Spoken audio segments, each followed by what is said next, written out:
तर साईबाबांच्या शिर्डीमध्ये उद्यापासून 114वा रामनवमी उत्सव साजरा केला जातोय। साईबाबांच्या हयातीत सुरू झालेल्या रामनवमी उत्सवाची तयारी ही पूर्ण झाली आहे। 5 एप्रिल ते 7 एप्रिल असे 3 दिवस चालणाऱ्या या उत्सवामध्ये 3 लाख भाविक येण्याचा अंदाज संस्थांकडून वर्तवण्यात आलाय। यात रामनवमीच्या दिवशी म्हणजे 6 एप्रिलला साई मंदिर रात्रभर खुलं राहणार आहे। तर साई मंदिराला आकर्षक अशी सजावटही करण्यात आलेली आहे। त्याबरोबरच गजगणपती हा काल्पनिक देखावाही उभारण्यात आलाय। आणि याचा आढावा घेतलाय आमचे प्रतिनिधी सुनील दवंगे यांनी। साधारण 114 वर्षापूर्वी साईबाबांच्या हयातीत सुरू झालेल्या रामनवमी उत्सवाची तयारी जी आहे ती साई संस्थांकडून अंतिम टप्प्यात पोहोचलेली आहे।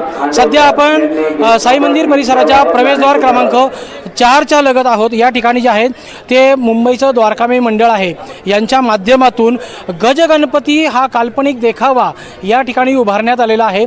साधारण 12 हत्तींचा हा देखावा या ठिकाणी उभारण्यात आलेला आहे आणि हा देखावा जो आहे हा यंदाच्या रामनवमी उत्सवाचं मुख्य आकर्षण राहणार आहे। रामनवमी उत्सवात पायी पालख्या ज्या आहेत त्या मोठ्या प्रमाणात शिर्डीमध्ये दाखल होत असतात।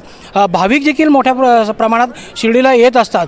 या माध्यमातून जर बघितलं तर साईबाबांचं मंदिर जे आहे ते सौदी अरेबियातील साई भक्तांच्या माध्यमातून या ठिकाणी फुलांची आकर्षक अशी सजावट असेल, लाइटिंग डेकोरेशन असेल, हे या ठिकाणी करण्यात आलेलं आहे। सगळ्यात महत्त्वाचं जर म्हटलं तर सध्या उन्हाचा तडाखा जाणवू लागलेला आहे आणि या उन्हाच्या तडाख्यापासून भाविकांचं संरक्षण व्हावं यासाठी ठिकठिकाणी मंडप आणि उष्णाचा दहा जो आहे तो कमी व्हावा या ठिकाणी पेंट लावण्यात आलेला आहे।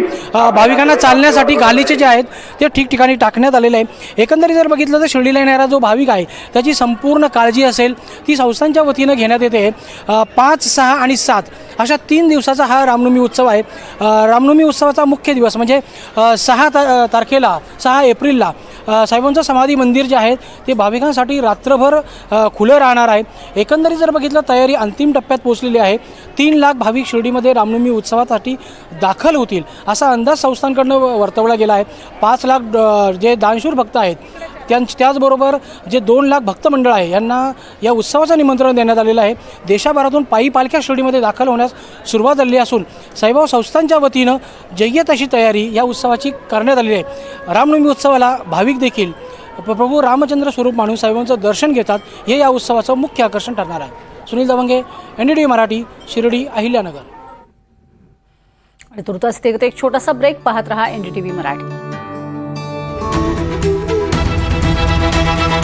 हे आहे NDTV आणि आपण पाहत आहात NDTV मराठी।